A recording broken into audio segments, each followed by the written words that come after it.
Seductive, sensual, and scintillating, Channing Tatum's titular character, Magic Mike, is the epitome of the modern male sex symbol. So what's the legacy and impact of the Magic Mike trilogy as it finishes up with Magic Mike's last dance? We're gonna wake them up with a wave of passion they've never felt before. The franchise has added to our culture, slowly flipping the script when it comes to objectification. Where we're so used to women's bodies being front and center, we're now seeing more men in their place. As Vogue wrote back in 2015, Magic Mike's popularity signaled that the rise of the female gaze was upon us. At the same time, the Magic Mike movies show us that there's much more to being an exotic dancer than sex appeal alone. Okay, so I've seen the stripping.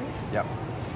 Tell me about being an entrepreneur. Construction man by day, male stripper by night, Mike's actually a sensitive, hardworking guy who's just trying to make a living as he pursues his dream to someday own his own furniture business. While his larger-than-life performances are a treat for the eyes, there's a finesse to the art of exotic dance that these movies so skillfully explore. On the stage, thousands of women. Eyes on you. You are their vision. Here's our take on how Magic Mike humanizes the male sex symbol, and how by celebrating the work of exotic dancers instead of just objectifying them can have a positive impact on their industry as a whole. I'm not my goddamn job. That's not what I do. It is what I do, but it's not who I am. Exotic dancing has long been portrayed on screen as a degrading job that one does when they've reached a low point in their life and have no choice but to use their bodies to get by. Like she's a dirty, dirty stripper. But the thing for many of these professional dancers is that it's just that, a profession, and they're just like every other person working a job to pay the bills. I'm a mom. I have responsibilities.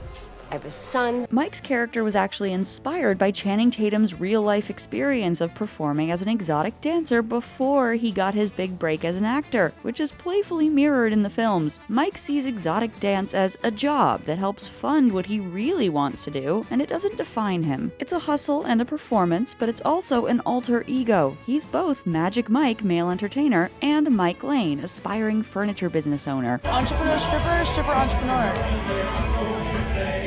Either one. It's fine. The audience delves past his physical appearance to see that deep down, while he's confident and sexy on stage, he's also insecure, which humanizes him as so much more than a sex object. In Magic Mike XXL, we see a number of the characters portrayed in this way, from Tarzan wishing he had a wife and a family, to Tito worrying about his frozen yogurt business. These details give them dimension and vulnerability. As author Janet C. Mendoza Stickman writes in her essay on the movie franchise, the male entertainer is no longer an object, but is a whole person with passions, ambitions, and challenges. The way that the Magic Mike franchise celebrates male friendship and camaraderie adds another layer to the character's multidimensionality. Not only is it still pretty rare to see men express genuine love and care for one another on screen platonically, but we get to see it from a group of beefed-up, hyper-masculine men. I miss you so much, man. They hype each other up. Hey, look, if you can't do that, then no one can. Root for each other's successes, and help one another when they're down. We see this kind of kinship play out in Hustlers, another movie that centers exotic dancers and portrays them as more than punchlines or side characters. And what both films also accomplish is putting the power in the hands of the dancers. The untouchables. Like Kobe and Shaq. Who gets to be Kobe? I'm Kobe. You're Shaq. Exotic dancers on screen and in real life are constantly objectified, and while yes, they are an object of desire, there's a way to portray this without demeaning them. You don't need to talk. Just look pretty. That's what makes the Magic Mike franchise so unique. These movies offer a look into the eyes and hearts of the otherwise objectified, seeing them from their own perspective and how they view their job and why they love doing it. No, I'm just trying to figure out why stripping. Women, money, and a good time. The movies also provide a different perspective that we don't typically get through the female gaze. The series Minx delves into the seemingly forbidden power of the female gaze and what this kind of power can offer in the world of adult entertainment marketed towards women. Whether they're curious or turned on or just wanting to laugh at him, it's the ability to look makes a woman feel powerful. And with Magic Mike, the dancer's main objective is to entertain women. But instead of seeing this as an obligation, the movies capture the more rewarding aspects of their jobs, the adrenaline rush these male dancers get when they're out there on stage performing. In doing this, it puts the power back into the hands of the people being looked at, so they don't just feel like sex objects. The franchise really hones in on what it means to make an audience feel good. There's a memorable scene in Magic Mike XXL in which Joe Manganiello's character, Big Dick Richie, does an impromptu striptease to Backstreet Boys' hit song I Want It That Way, with the goal of getting the stoic female clerk behind the counter to crack a smile. How much for the Cheetos and water?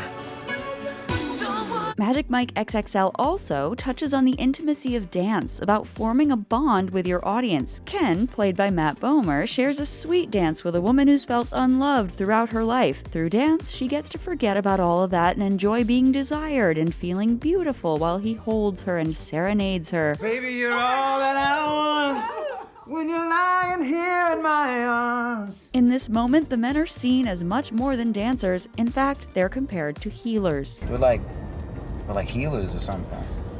Yes, man. Yes. We are. That's right. And so, Magic Mike pushes past the typical objectification of exotic dancers to instead celebrate the joys of performing. These male entertainers dance for a sea of screaming women who are all there to have a good time, but they bring a sense of deeper connection and a chance to explore one's desires in a way that they may not have even considered before. You are the husband that they never had. You are that dreamboat guy that never came along. The third and final installment of the Magic Mike franchise, Magic Mike's Last Dance, introduces Selma Hayek as a wealthy socialite who invites Mike to London for one last show. She too emphasizes the liberating power and expression of dance, how it can unlock something within us and allow us to discover new parts of ourselves. You came along and gave me this unexpected, magical moment that made me remember who I really was. Her intent is to help other women find the goddess in themselves. It all starts with the appreciation for the art of erotic dance, allowing everyone to free themselves of inhibition and rediscover their passion. I want every woman that walks into this theater to feel that a woman can have whatever she wants, whenever she wants. When it comes down to it, exotic dance brings forth delight and amusement, whether it's performing for a raucous crowd or sharing an intimate moment with a partner. The truth of it is that anyone can have fun experimenting with dance. Striptease! Oh. Yeah, woo! Yeah, that could be fun. I'd like that. I like that too. See, strut your stuff. Wait, me? Yeah! Magic Mike me, baby! But the Magic Mike trilogy even goes beyond dance as a form of entertainment to show that it's also a feeling. It's an experience. Dance can be an expression of a wide range of emotions. It can be sensual, playful, enticing, expressive, and it's through this joyous art that the characters find true freedom. You are the liberation. Own it. Mike Lane grows throughout each movie, finding his love and passion for dance again, all while encouraging his fellow male entertainers to do the same, reinforcing that it's something to take pride in. You're not a fireman. What are you? I'm a male entertainer. And the franchise has hammered this point home by experimenting with other kinds of dance. In Magic Mike XXL, Mike and his friends go to a drag bar and try their hand at voguing, a dance/subculture that's been integral to the self-expression of queer communities. The scene was very well received, with Jezebel's Julianne Escobedo Shepherd saying, "In a culture that is frequently appropriated, misrepresented, and straight up jacked by those not within it, the scene was astounding to see, especially considering that recognizable members of the real-life community had been included, and that for their parts, voguing had not been diluted." So let's get some vogue popping in this bitch, shall we? By juxtaposing Magic Mike's male strippers with the voguers, we're asked to see the beauty and joy in both art forms, and how they've been able to uplift the communities that take part in them. Magic Mike shows us the many joys that can be found through exotic dancing, and how it has the ability to make someone feel wanted, empowered, and above all, confident. Exotic dance on screen still has a long way to go. Hi, yes, I'd like to order a last-minute stripper. But it's certainly come a long way, and with movies like Magic Mike, we see how it can be celebrated and appreciated as a fun and expressive art form that brings people together. Magic Mike, both the character and the movie franchise, show us how these performers can go beyond being a sex symbol by providing a deeper look at what it means to be an entertainer. And though the series is focused on what it is to be a male stripper, hopefully through its success, the same multidimensionality will start being afforded to their female counterparts. Our feature presentation, the one and only star of the show, Mr. Magic Mike.